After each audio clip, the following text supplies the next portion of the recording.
Olá, seja bem-vindo ao Pod Contas, o podcast da Escola Paulista de Contas Públicas, a EPCP.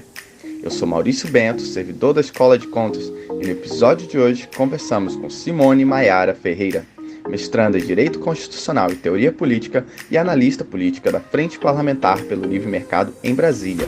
Mas antes de começar, gostaria de convidá-los para acompanhar mais de perto o trabalho da escola pelo Instagram e pelo YouTube, onde transmitimos eventos sobre gestão pública, finanças públicas, prestação de contas e outros temas relevantes. Links na descrição. Olá, sejam bem-vindos ao Pod Contas, o podcast da Escola Paulista de Contas Públicas, a EPCP. Hoje nós recebemos Simone Maiara, mestranda em Direito Constitucional e Teoria Política e analista política da Frente Parlamentar pelo Livre Mercado. Simone, obrigado aí por topar conversar conosco. Muito obrigada a você pelo convite, estava ansiosa para conversar e vamos lá. A Simone, gente, ela é especialista aí em política de defesa nacional. Ela estuda bastante o tema, pesquisa o tema e já escreveu aí vários artigos sobre esse tema, que é interessantíssimo e no Brasil pouco explorado, né? Eu sei que em outros países esse tema é bastante estudado, é muito relevante, mas no Brasil ele ainda é subexplorado. Então, vai ser super legal aí ter uma conversa dessa super diferente. Então, Simone, eu acho que por essa minha introdução, como é um tema pouco explorado, eu queria que você começasse aí comentando um pouco sobre o conceito, a definição, né, as funções e a própria evolução histórica de defesa nacional e de uma política de defesa nacional. Sim, defesa nacional é um tema que hoje, é um conceito que hoje está muito amplo. Mas lá no início, assim, isso é uma coisa que eu defendo na minha pesquisa, é que a necessidade de uma defesa, ela está presente desde a formação do Estado moderno. Na verdade, eu vou mais atrás, eu acho que assim, a partir do momento que existiram grupos sociais humanos, existia alguém responsável pela defesa daquele grupo. Mas no Estado moderno, na fundação do Estado moderno, a gente vê isso mais claramente. O Estado moderno, então a passagem ali do feudo para os Estados-nação como a gente conhece hoje, ele estava muito relacionado ao comércio, então esses estados queriam comerciar entre si, e à defesa. Eu precisava defender o meu povo, as pessoas que estavam dentro, as pessoas que assinaram aquele contrato social, né? Então o Leviatã, por exemplo, fala muito dessa defesa. Eu precisava defendê-los. Então, a gente pensa em defesa nacional, essa defesa das pessoas que assinaram o contrato social e estão naquele grupo, ela vai lá para o iniciozinho do Estado mesmo. Mas do meio para o final do século XX, principalmente depois da Segunda Guerra Mundial, esse conceito foi bastante ampliado. Porque quando acabou a Segunda Guerra Mundial, até um pouco antes, né, quando a gente teve o crash da Bolsa e tal, mas principalmente depois da Segunda Guerra Mundial, que os estados começaram a assumir mais responsabilidades e depois de a gente ter uma guerra total, como foi chamada a Segunda Guerra Mundial, ou seja, aquela guerra que envolve tudo do país. Então, por exemplo, eu tinha fábricas de carro que paravam de produzir carro para produzir tanques e projéteis. Não é bala, gente, é projétil. Então, eu tinha a indústria do país mobilizada para aquilo. Então, eu tinha as escolas parando de funcionar às vezes, porque a sua estrutura serviria para guardar pessoas. Então, essa é a guerra total. Então, depois disso, os estados perceberam que a defesa ela era muito além de só dar arma para os meninos e botar eles num campo de batalha que era longe das suas cidades. A defesa passou a ser muito mais coisa. Então, por exemplo... e aí a gente também está no momento do Estado crescendo, né? O welfare state estava ganhando o mundo. Então, várias coisas começaram a receber esse adesivinho de defesa, porque a partir do momento que eu chamo aquilo de defesa, eu posso englobar aquilo dentro do Estado e falar, ó, a minha indústria de aço, ela é necessária à minha defesa nacional. Então, ela vai ficar com o Estado. Então, a gente vê que o aumento do tamanho do que é defesa nacional foi junto com o aumento do que é o Estado. Por isso que eu falo que o Estado nasceu e ele está intrinsecamente ligado ao conceito de defesa. Então, hoje, o conceito de defesa nacional, ele engloba tudo aquilo, e vai depender de país para país, que é necessário para a manutenção daquele Estado vivo, ou seja, daquele Estado funcionando, da manutenção das suas fronteiras. E aí a gente vai para uma variação. Por exemplo, no Brasil, na política de defesa nacional, manter a democracia é uma necessidade do Estado, da defesa nacional. É uma coisa pela qual a defesa nacional trabalha. Alguns países relegaram isso, e é bastante engraçado, tem alguns estudos sobre isso. Nos países monárquicos, geralmente, as coisas que a defesa faz são menores. E alguns dizem que essa relação é porque eu já tenho aquela figura do monarca meio que para equilibrar tudo. As pessoas que defendem isso, geralmente elas também defendem as Forças Armadas como um poder moderador, que eu particularmente acho que não é cabível, mas, enfim, é uma linha de pensamento. Então, a defesa nacional é isso. Defesa nacional é aquilo que é necessário para que um Estado exista e permaneça, porque para existir a gente precisa de território, soberania, né, e população. Então, a defesa nacional é o que mantém essas três coisas juntas, unidas, e o Estado funcionando. Então, é um conceito complexo, mas acho que eu consegui explicar o que é defesa nacional hoje. Com certeza, né? Eu acho que, querendo ou não, os países democráticos têm forças armadas também que apoiam esses valores democráticos, né? Existem países que isso não acontece e que são grupos militares e paramilitares disputando o poder o tempo inteiro, né? Golpe atrás de golpe. Então, Myanmar sofre isso há anos, né? Porque eles não conseguiram separar bem na Constituição deles o que é isso. E assim, os nossos vizinhos mesmo. Você estava falando dos meus artigos, o meu estudo é exatamente sobre qual é o papel das Forças Armadas na redemocratização. Porque, por exemplo, quando a gente passou do Império para a República, constitucionalmente, o trabalho das Forças Armadas era manter a integridade do Império. Mas o Império, ele é um pouco personificado no Imperador. Dom Pedro II tinha ido embora.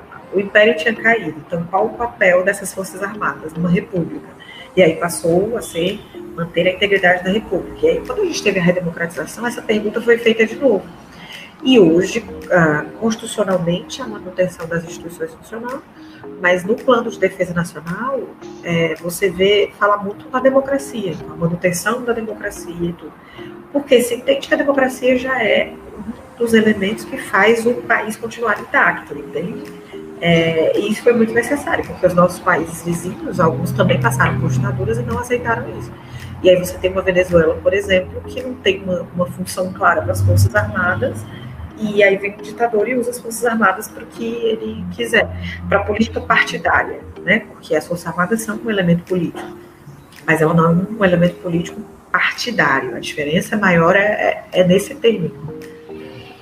Com certeza, com certeza. Mas falando também em política de defesa, Simone, para isso também é necessário uma questão orçamentária, um apoio orçamentário, né, que inclusive é aí um dos grandes focos aí do trabalho dos tribunais de contas, né? E no seu trabalho você fala sobre, na sua pesquisa, você fala sobre alguns elementos importantes para garantir o desenvolvimento de uma política nacional de defesa, né? Que é, por exemplo, garantir a estabilidade, a regularidade e a previsibilidade do orçamento para a política nacional de defesa. Isso envolve planejamento, né, um bom planejamento no plano plurianual, também na LDO e na LOA, né, na Lei Orçamentária Anual. Para desenvolver esse trabalho, né, de longo prazo, porque assim como as Forças Armadas são órgãos estáveis, né, que é para ficar ali permanentes, para ficar por longo tempo, né, isso depende também desse orçamento aí, desse apoio orçamentário. O orçamento público tem tido essas características que você defende no Brasil? Então, não, porque tem sido utilizado... eu vou responder por partes, porque o ruim de você falar de uma coisa que você gosta é que você se empolga, então vamos por partes. Estabilidade, regularidade e previsibilidade orçamentárias, eu acho que se aplicam a várias coisas. No caso do orçamento de defesa, isso é bastante necessário porque a defesa envolve a construção de pessoas na defesa, ela foi institucionalizada. Então, assim, a preparação, por exemplo, de um oficial do Exército, um general, por exemplo, ele está há 45 ou 50 anos sendo preparado. Então, os gastos com esse cara que entra com 18 anos na escola preparatória de cadetes do Exército lá atrás, pensando a carreira dele já é toda pensada, até ele ser um general, que não é um cargo que todos chegam, mas, por exemplo, um coronel, que é um cargo que todos chegam. Essa carreira é toda pensada. Durante essa carreira, ele vai ser transferido. Cada transferência, eles ganham uma ajuda de custo. Durante essa carreira, eles fazem vários cursos às vezes, em parceria com algumas instituições. Então, por exemplo, a FGV aqui do Rio tem MBAs que são feitos pelos oficiais superiores, assim como cursos internos. Então, por exemplo, você tem cursos complexos como, sei lá, mergulho, coisa que precisa de equipamento. Então, quando esse cara entra com 18 anos na escola preparatória, o gasto dele para a nação a longo prazo é enorme. Isso precisa ser calculado, porque eles têm uma estrutura de carreira também bastante definida. Então, a cada, sei lá, aqui eu estou chutando, tá? Isso eu realmente não sei, mas a cada, sei lá, 5 anos, esse cara vai deixar de ser tenente e vai passar a ser capitão. O salário dele era X, vai ser agora X mais 1000. Entende? E essa carreira é toda pensadinha, tem data para tudo. O cara sabe a data que ele vai ser promovido, é diferente do privado. Então, esses gastos exigem uma previsão a longo prazo.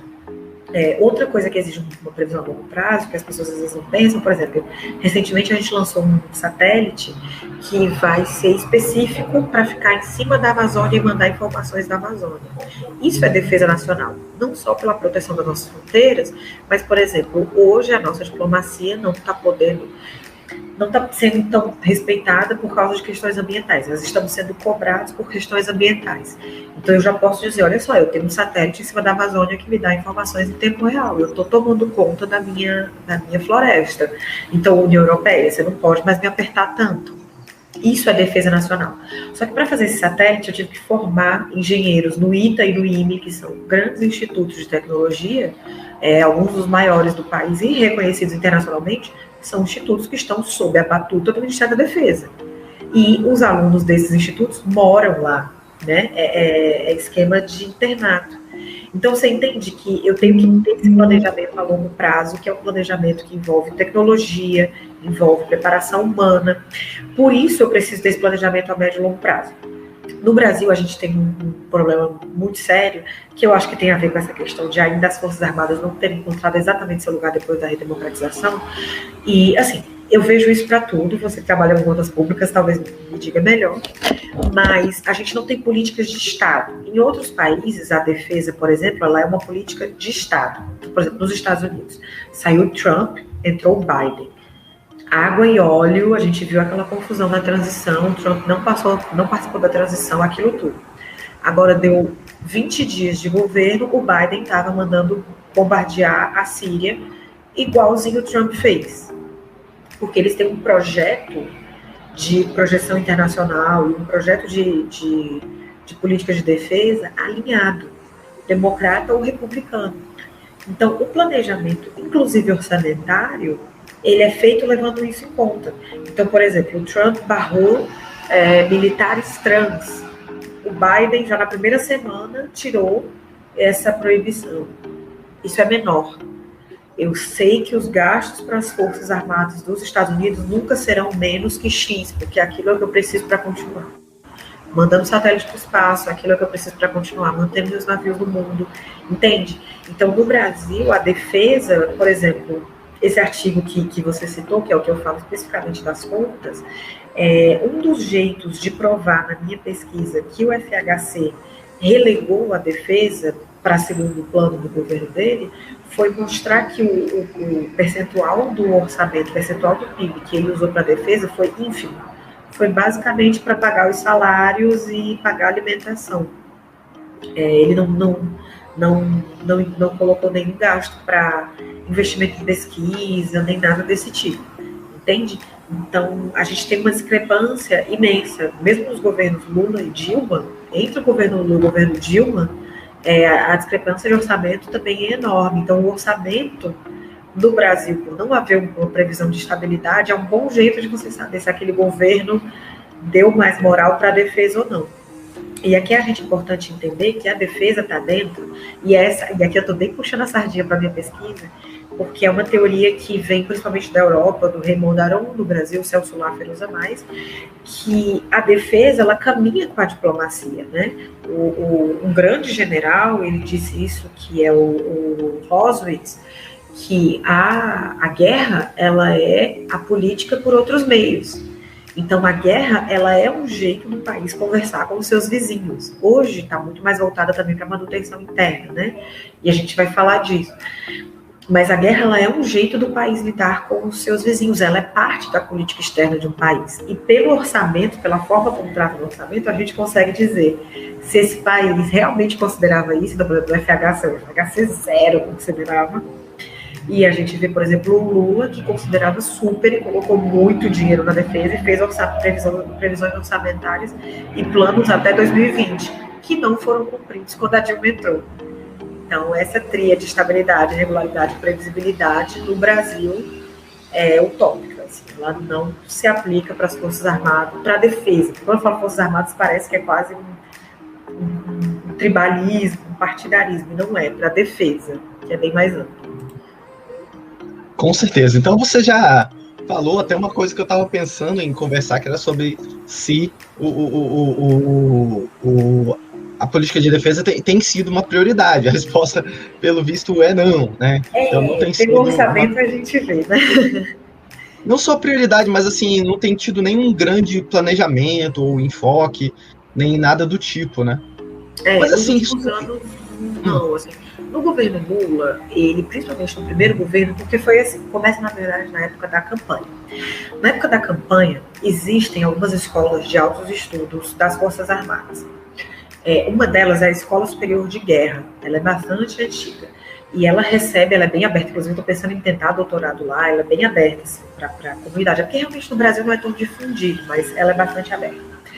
Na época da campanha, Lula 1 ainda, Lulinha Paz e Amor, quando ele aprendeu a usar terno Ricardo Almeida, ele fez uma palestra na Escola Superior de Guerra, e aí ele alinhou o discurso dele, tipo, para falar para o pessoal, olha assim, não odeio mais vocês, vou investir em vocês, isso na campanha. Então ele trouxe as Forças Armadas para perto, e no Lula 1 ele fez bons projetos. Em parte foi aquela coisa bem Lula mesmo, então assim, sistema de não sei o que lá do Brasil, então fundou vários grupos de estudo, vários sistemas, que às vezes de aplicação prática não tinham tanto, mas a gente sabe que na política a simbologia das coisas é muito importante. E ele também fez grupos de estudo para aproximar o Ministério da Defesa e o Itamaraty, que são naturalmente dois polos assim, que vivem isolados na esplanada dos outros todos, assim, não só entre eles, que deveriam ser mais amigos, mas são dois polos muito isolados.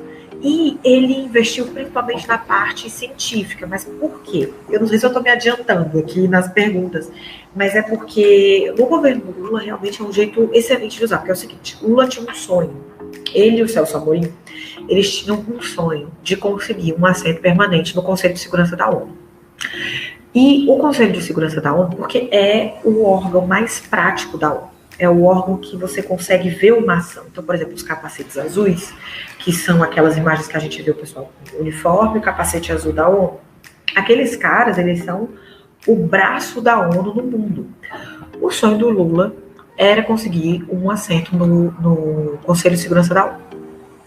E a forma dele de conseguir isso, além da diplomacia, então ele mandou diplomatas excepcionais, a Maria Luísa Viotti da Costa, que foi a representante do Brasil do Conselho de Segurança da ONU por um tempo, a gente não tem um assento permanente, né, então nos assentos faltatórios, ela é, tipo assim, uma pérola do Itamaraty, sabe? A mulher é um gênio, e ela foi para lá. E o outro jeito seria botando gente nossa para trabalhar, ou estava com pouca gente para trabalhar. A gente não tinha esse dinheiro todo para mandar, né? Que a gente sabe que, inclusive, hoje devemos horrores para as organizações internacionais. Então, ele mandou gente. Por quê? Porque as Forças Armadas brasileiras, ainda que com pouco orçamento, elas são forças preparadíssimas. O militar brasileiro hoje, ele é um militar preparadíssimo. Principalmente porque, diferente, por exemplo, do militar dos Estados Unidos, que o cara é treinado assim, com tudo do bom e do melhor, o nosso militar, a gente faz, e isso é uma coisa que eu peguei em entrevistas dos generais, só dos que eu estava falando esses dias, os caras aprendem a tirar leite de pedra, então, com pouco orçamento, com instabilidade, os caras são muito preparados e são elogiados no mundo inteiro. E assim, isso não é clubismo, sabe? É uma coisa que se você jogar no Google, você acha muito fácil. Por exemplo, o Brasil não está aí nos top 10 de quem manda gente em quantidade para as missões de paz. Mas está no top 10 dos premiados. Então, os militares brasileiros são muitíssimo premiados. Então, voltando para o Lula, o que ele fez? Pegou o Haiti. O Haiti era uma bomba. Ninguém queria assumir a MINUSTAH, que foi a missão de estabilização do Haiti. Começou em 2004. A ONU autorizou a missão em 2004, mas ninguém queria assumir aquilo. Pergunta se os Estados Unidos queriam botar dinheiro e gente deles num negócio arriscado daquele. Não queriam.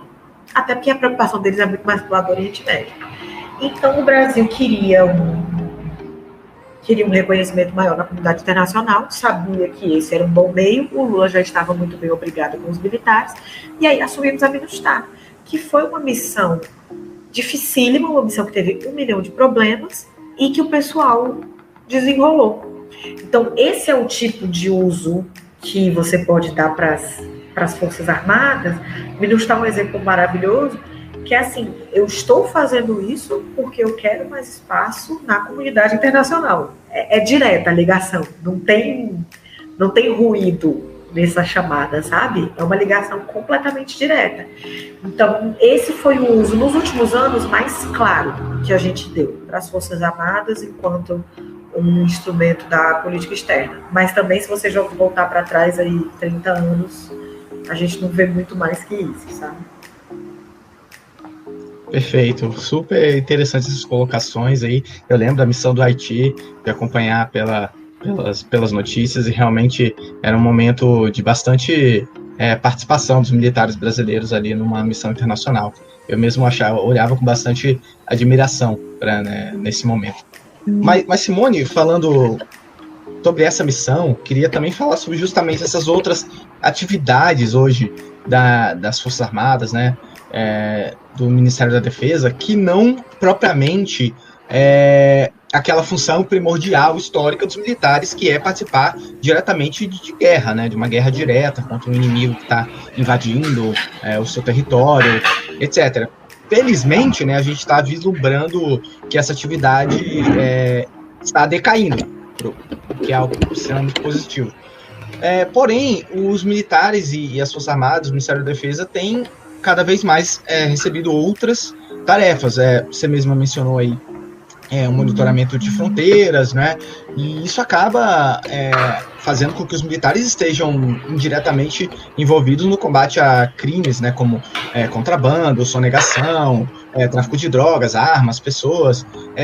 Como você vê essas, vamos dizer, não são exatamente novas, né? Mas essas agora talvez cada vez mais relevantes funções das Forças Armadas e do Ministério da Defesa? Maurício, essa é meio que a pergunta de $1 milhão que já começa a... Eu falei em dólares, você vê que eu realmente botei muito alto essa pergunta. Mas é uma coisa... É porque assim, começa a se desenhar, principalmente no século XXI, o que se chama de guerra irregular. Então, se antigamente a gente tinha aquela imagem da guerra igual de filme, sabe? Que assim, a França e o Reino Unido entram em guerra e brigam. Cada vez mais, a guerra irregular, ela primeiro, não necessariamente ela respeita fronteiras. Então, eu não tenho exatamente a França brigando com o Reino Unido. Mas existe um grupo dentro da França que está mais rebelado e, às vezes, não só contra outro país, ele se rebela contra o próprio Estado. Também a guerra irregular, os conflitos, eles são cada vez mais evitados, e a tecnologia faz isso. Então, a gente tem, por exemplo, nos Estados Unidos, os últimos grandes investimentos não foram mais naqueles buques, aqueles navios enormes, nem em armas de, sei lá, que atiram muito mais por minuto. Os grandes investimentos agora são em tecnologia. Então, você tem unidades nos Estados Unidos que trabalham só por drones. Então, alguém no Texas está controlando um drone que está voando no Oriente Médio e vai lançar uma bomba lá. Inclusive, está sendo muito estudado se dentro do direito da guerra, porque existe um direito para reger a guerra, eu acho isso sensacional, dentro do direito da guerra é questionado se isso não é crime de guerra, porque é uma coisa muito nova. Então, dentro dessa guerra irregular, as ameaças não são mais as mesmas. Então, por exemplo, o crime transfronteiriço que você falou é um questionamento que às vezes é feito. Eu particularmente acredito que estamos sim falando de defesa, mas muita gente fala, por exemplo, a fronteira do Mato Grosso do Sul, que é um dos lugares onde mais passa droga e onde grandes cartéis estão lá. Esses grandes cartéis, eles são uma fissura na nossa democracia. Se eu tenho um lugar onde o Estado não está podendo exercer o seu poder pleno, eu acho que isso é uma ameaça à nossa soberania, à nossa democracia, em última medida. Mas quem vai agir ali? A Polícia Federal só? Será que não é necessário as Forças Armadas? Hoje a gente tem um sistema, e eu adoro falar, porque um dos engenheiros que trabalha nisso é um grande amigo meu, e eu sou super orgulhosa, que chama CISFRON, que está parado o projeto, inclusive, por causa dessas instabilidades orçamentárias. Mas o CISFRON, ele é um sistema muito moderno, muito apurado e muito refinado, feito por engenheiros brasileiros, para conseguir pegar a nossa fronteira seca não, porque nem tudo ali é fronteira seca, mas a nossa fronteira quer dizer que não é a fronteira do Atlântico, né? É a fronteira terrestre mesmo.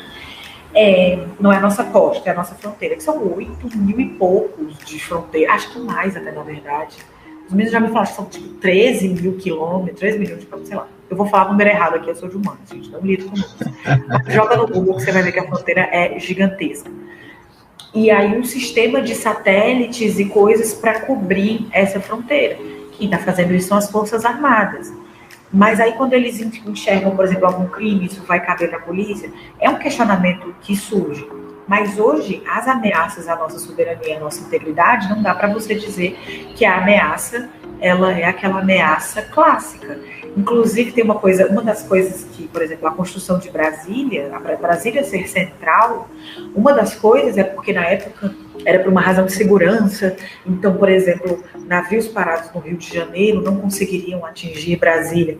Cara, hoje em dia isso é totalmente obsoleto e ridículo. Você consegue atingir Brasília de qualquer lugar do mundo. Você dá um jeito, você manda um drone, você manda um satélite. Então, assim, como o conceito de defesa cresceu, como os ataques, por exemplo, o terrorismo. Quem lida com uma ameaça de terrorismo? Porque o terrorismo, ele é uma ameaça interna, não estou mais falando de fronteira. Um terrorista no centro do Rio de Janeiro, quem lida com isso? A polícia ou a polícia ou as Forças Armadas? Esse questionamento é real agora e isso está sendo resolvido, sabe, assim. As necessidades estão ajudando a resolver isso. Mas também é um questionamento do orçamento, porque se as ameaças aumentam, aumentam também os gastos que eu vou ter para resolver aquele problema, né? Mas é algo bem próprio do século XXI, sabe? É uma coisa bem própria do século XXI, a guerra irregular. Perfeito. Eu vejo que realmente a fronteira brasileira que você mencionou, Simone, é muito maior que a fronteira dos Estados Unidos com o México ali, né? E a gente faz fronteira com muito mais países, né? São vários e vários países ali, de Uruguai, Argentina, Paraguai, Bolívia, né? Vai subindo, Venezuela, Suriname. Então, assim, são vários países, enquanto os Estados Unidos faz fronteira só com 2 e não dá realmente... E aqui dá problema só com 1, né? Mas você pensa que, olha só, os Estados Unidos têm 2 fronteiras, tá? Fronteiras, em grande parte, fronteira seca, ou seja, não é rio, não é nada. É um negócio reto, se você olhar no mapa, é meio que quase completamente reta a fronteira. E eles não dão conta, eles têm que construir muro, eles têm que colocar câmera. Então, você imagina o que é a fronteira brasileira. E você tem que pensar também, o Brasil hoje faz fronteira com alguns dos países mais problemáticos do mundo. A gente tem fronteira com a Venezuela. Então, por exemplo, a gente está vivendo agora uma crise humanitária na Venezuela e as pessoas, o Brasil não é o primeiro destino, mas as pessoas vêm para o Brasil. E é uma fronteira seca. Eu trabalhei lá na Operação Acolhida, e é uma fronteira seca, as pessoas simplesmente passam andando. Você imagina para ter o controle disso, porque é óbvio que tem famílias que estão tentando uma vida melhor e está passando. Mas também tem um bandido que está passando. Também, por exemplo, um problema que eles estavam lá na época que eu trabalhei era tráfico de criança. O cara roubava uma criança na Venezuela e simplesmente caminhava e passava.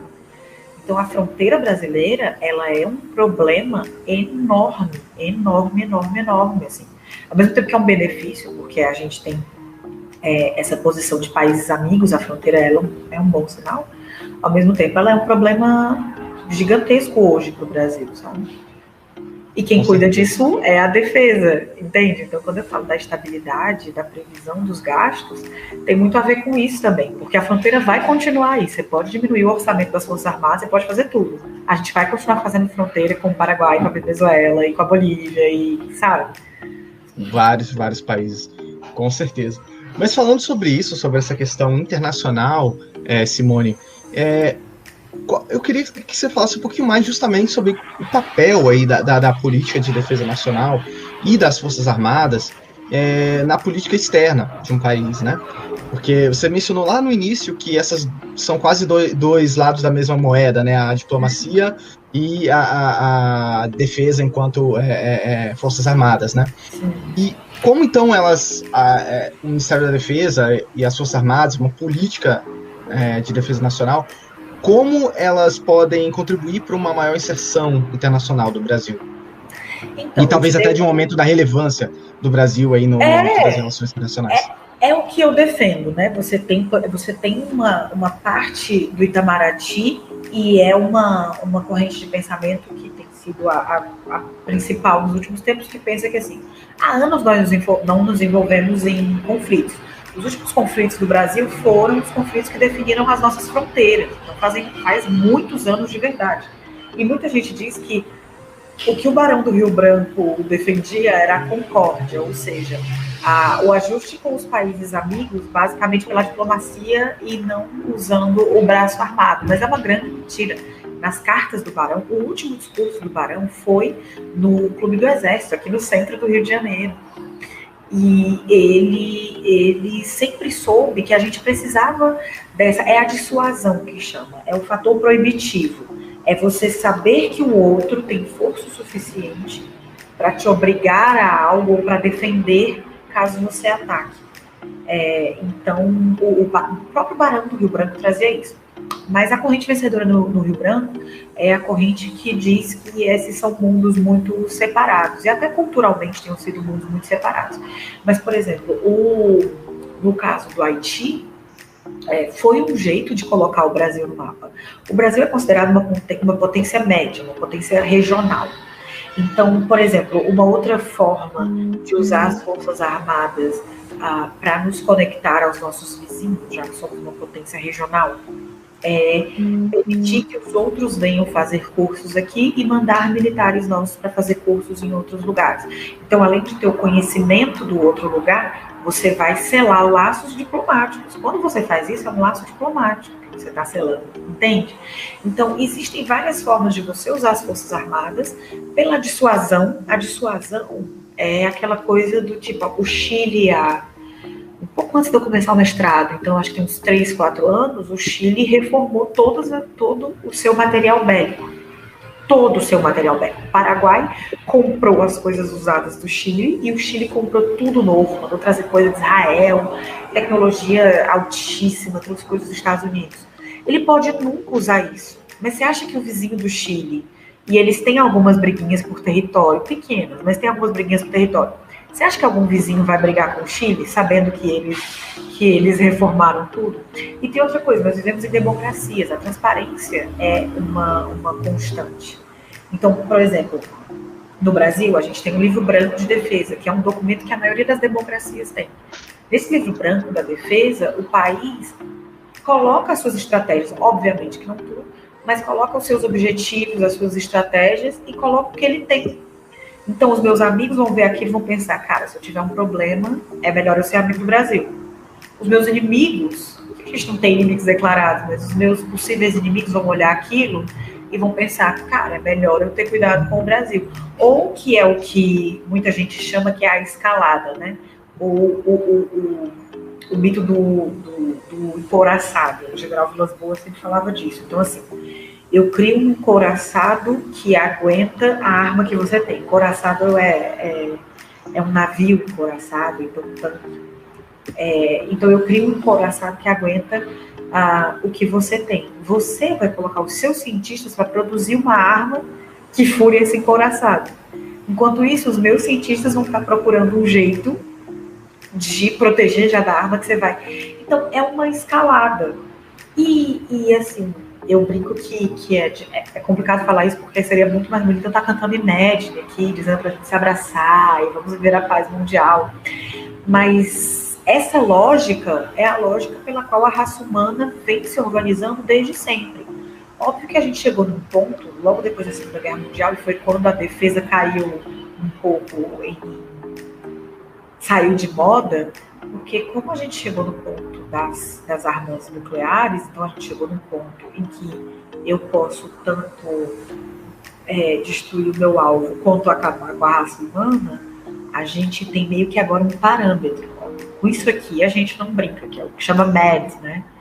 Eu vou lembrar o que é essa sigla, mas eu lembro que a gente sempre escreve MAD porque é mais difícil de esquecer. Eu vou já lembrar o que é a sigla de MAD. Mas então a gente tem um parâmetro de até onde a gente pode brincar hoje. Mas a defesa, ela é esse braço. É óbvio que eu tenho que ter diplomatas preparados, e o Brasil também tem uma escola de diplomatas muito, muito reconhecida e muito boa, e nós temos esse papel de grande amigo de todo mundo, mas você esquecer da dissuasão, ou mesmo da sua possibilidade de ataque, é muito perigoso, ainda mais porque eu estou falando de um país de tamanho continental, de fronteiras enormes e abertas, que tem um dos grandes tesouros hoje do mundo, que é a Amazônia, e a gente está vendo essa briga diplomática pela Amazônia, e os outros países realmente acreditam que podem falar o que deve ser feito na Amazônia. A gente tem uma costa que também é riquíssima, não à toa é chamado de Amazônia Azul no Plano Nacional de Defesa, porque é equivalente à nossa Amazônia Verde em tamanho, em riqueza de fauna, e ameaça mesmo. A gente tem não raro, a gente tem navios encontrados aqui procurando petróleo ou procurando espécies. Então, você ter tudo isso e achar que só a diplomacia é suficiente é uma visão não realista das relações internacionais. E por mais bonito que seja, a realidade se sobrepõe a tudo. Perfeito. Então, vamos ver aí como vai se dar nos próximos anos. Acho que você conseguiu esclarecer muito para mim, muita coisa. Eu acho que para os nossos ouvintes também, essa é uma conversa que precisa ser feita, apesar de não ser tão feita, né? Discutir a questão da defesa, a questão da diplomacia, né? Eu acho que está muito nas bolhas, né? Com certeza os militares falam da política de defesa, os diplomatas, obviamente, vão falar da questão de diplomacia, o Rio Branco, como você bem citou. Agora, se os dois já não conversam tanto, acho que com a sociedade civil, né? Eu acho que a sociedade, quem está fora dessa atuação direta, às vezes acaba que nunca houve esse debate. Eu acho que você ajudou a trazer, eu espero que a gente consiga, né, colocar isso para as pessoas que estão nos ouvindo. Exato, eu acho que essas coisas têm que existir cada vez mais. Para quem for acadêmico, estiver ouvindo, tiver ficado curioso, eu recomendo fortemente olhar o material de pesquisa. A FGV propõe pesquisas muito interessantes nesse assunto. A Escola Superior de Guerra tem muito material. A ECEME, escreve assim mesmo, ECEME, é uma sigla, mas é também uma escola de altos estudos do Exército.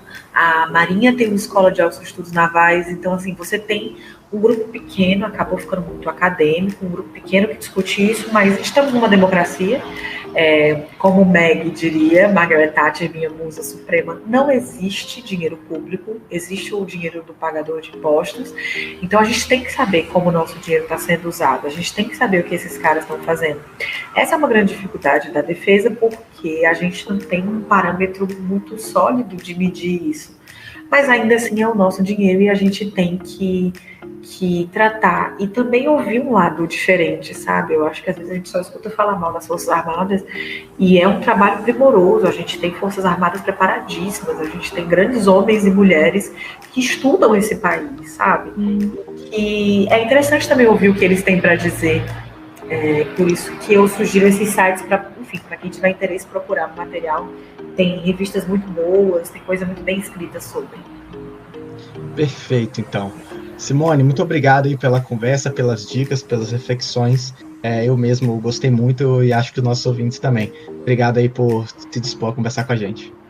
Eu que agradeço de novo. Espero que as pessoas tenham ouvido, porque eu sou apaixonada pelo tema, então para mim é muito fácil. Muito obrigada, Maurício, pelo convite e estou sempre à disposição. Você sabe que é só chamar para qualquer coisa, um chopp ou participar do podcast, a gente combina.